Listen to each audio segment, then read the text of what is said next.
There's a crisis in this country that we have to address, and it's a crisis with our young men and our boys.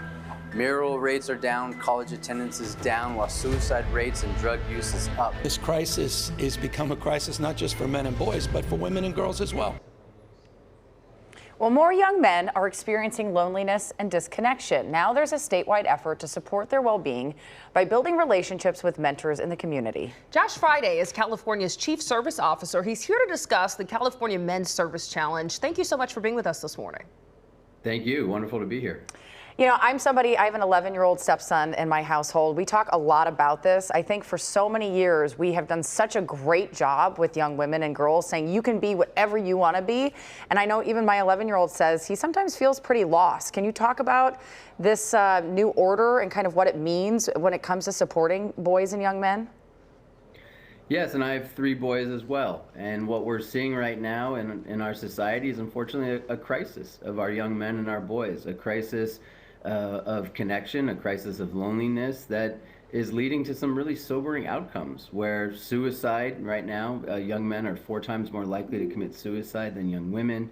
We're seeing a mental health crisis with our young men. We're also seeing outcomes where young men are going to college at a lesser rate and they're more likely to be unemployed in California. So we are trying to solve this crisis by creating connection and purpose and community for young men in our state. And one of the ways we're doing it is through this challenge to call on 10,000 young men to step up and serve and play a valuable role in their communities. Yeah, this is so great. Mentorship makes such a huge difference. This service challenge, as you said, calls on 10,000 men. So what kind of mentors and leaders are you looking for in the community? What kind of time commitment does it require? Because I'm sure there are a lot of men interested in this who are just busy.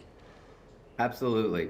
But the message we want to send is very clear from the state of California, which is we need you. And there's a really important role and purpose that we need you to have in your community as a mentor, where you could be tutoring and working in our schools. You could be a big brother with one of our programs like Big Brother, Big Sister. You can also be a youth coach where you're helping with youth sports and providing that guidance and that leadership for other young men in your community. And you could be a teacher. We need many more men in the classroom. So there's a variety of ways to answer this call to serve and be part of this challenge.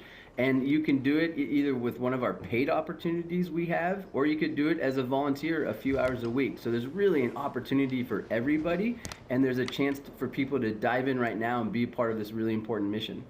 You know, it is so interesting. I think the conversation for so long has been about supporting young women and girls, like I said before. And when we go back and look, my husband and I were saying how when we were kids, our teachers were predominantly men. And now I look at the schools and there aren't really any men. There's a huge need for men specifically in those teaching roles. There absolutely are. We see that. We know that. It's one of the reasons also with our California Service Corps, we're really encouraging our young men who are part of that now to go into teaching because it's so important. And I think we want to be clear about something that the governor talks about as well, which is we want to continue to send that message to our young girls for you to continue to succeed and thrive. But this is not zero sum.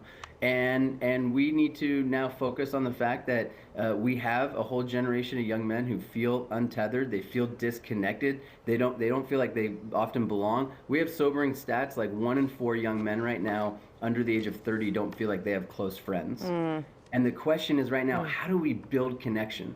How do we build that sense of community so people are less likely to commit violence? They're less likely to be unemployed. And that's what we're trying to solve right now with this challenge. Yeah, much needed and a win-win for everyone involved. I want to say, like, I'm very grateful to have had all the opportunities I have. And like you said, want to continue to support young women and girls. But I do think getting boys into the conversation can just help everybody. Right. So. Okay, so Josh, how do we get more information for anyone who wants to apply? Where do they go?